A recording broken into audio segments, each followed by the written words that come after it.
તો કેમ છો ફેમિલી? તો આજે વિચ્છામાં તમને એક મસ્ત દુકાન દેખાડું. દુકાન ક્યાં છે એ તો તમને ખબર ન હોય એટલે કહી દો. હાઈસ્કૂલ ની એક્ઝેક્ટ સામે જ છે. હાલો તમને દુકાનનું નામે કહી દો. શક્તિ જનરલ સ્ટોર, જે આપણે સાગરભાઈ ની દુકાન છે. વિચ્છાવાળા તો ઘણા ખરા એને ઓળખતા જ હશે, પણ જેને ન ઓળખતા હોય ને એને હું કહી દઉં કે આ સાગરભાઈ ની દુકાન છે. સાગરભાઈ ની દુકાને આપણે જાહેરાત કરવા આવ્યા હતા, પણ સાગરભાઈ કે કામ ની વાત પછી પેલા આપણે સોડા પી લ્યો. આજે કેમેરામાં પહેલી વાર બોલું છું તો થોડુંક આડું ઓળું થાય તો જતું કરી દેજો. કેમ છો ફેમિલી? તો આજે આવ્યા છે આપણે સાગરભાઈ ની દુકાને, જ્યાં તમને સ્ટુડન્ટ માટે બધું વસ્તુ મળી રહેશે. જેમ કે 10 થી માંડીને 30 સુધીના બધા ચોપડા મળી રહેશે. અને બોક્સ ને એવું ફૂલ બોક્સ, આપણે પેનોના ને એના છૂટકમાં બોલ પેન લેવી તો એ ભલે. હવે કે ફાઇલો ને એવું હોતક છે, હલકી ક્વોલિટીની, મોંઘા ક્વોલિટીની બધી છે. અને ચોપડા હોતક તમારે ઝાઝા ક્યારે લઈ હોય તો આ તમને મળી રહેશે હોલસેલ ભાવમાં.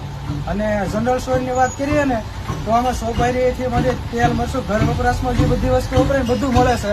તો વિઝિટ કરો આપણે સાગરભાઈ ની દુકાને. એ રીતે તો આપણે કેમેરામાં પહેલી વાર બોલ્યા, પણ એમાં કઈ સમજાણું ન હોય તો ફરી એકવાર તમને કહી દઉં. બોલપેનનું આખા બોક્સ લેવા હોય ને તો આવી જજો સાગરભાઈ ની દુકાને. કેલ્ક્યુલેટર, ચોપડા બધું અહીંયા મળે છે. આ તો શું હાઈસ્કૂલ વાળા છોકરાઓને કે બીજે આગું લેવા ન જવું, સાગરભાઈ ની દુકાને જ મળી રહે. કે આગું ખોટું હાલીને જવું તો નહીં. સાગરભાઈ ની દુકાને A થી માંડીને Z સુધીની બધી જ વસ્તુ મળશે. નાના છોકરા માટે મળશે ને મોટા છોકરા માટે મળશે. એટલે ક્યાં આવવાનું? સાગરભાઈ ની દુકાને. સાગરભાઈ તો 3 પ્રકારની તો પાટીઓ રાખે છે. સ્ટીલ ફ્રેમમાં, પ્લાસ્ટિક ફ્રેમમાં, નાની પાટી, મોટી પાટી, બધી વસ્તુ. મોંઘી અને હલકી 2 પ્રકારની ફાઇલો રાખે છે. પાઉચ રાખે છે, પ્લાસ્ટિક ના બોક્સ રાખે છે, સ્ટીકર રાખે છે. અને હા, જો ઝેરોક્સ કરાવી હોય ને તો બહુ આઘા ન થતા સાગરભાઈ ની દુકાને જ વળી દેજો. ઘર વપરાશની વસ્તુમાં જોયું તો બરફ, આઈસ્ક્રીમ ને એવું બધું હોતક રાખે છે. અને ખાસ કરીને સોપારી પણ હોલસેલ ભાવે મળે છે. વિચ્છામાં કોઈ પણ જગ્યાએ કોઈને લેવી હોય તો સાગરભાઈ નો કોન્ટેક્ટ કરજો. એનો નંબર હું નીચે આપું છું. બાકી સાગરભાઈ ની દુકાને આવજો, બાકી આગે જતા નહીં, તમારા ફાયદા માટે જ છે. આ બોર્ડમાં લખ્યું હતું રિસર્ચ હોતક થાય છે, તો સાગરભાઈ ની દુકાને જ રિસર્ચ કર્યો છો, તમારે બહુ આઘું ન જવું.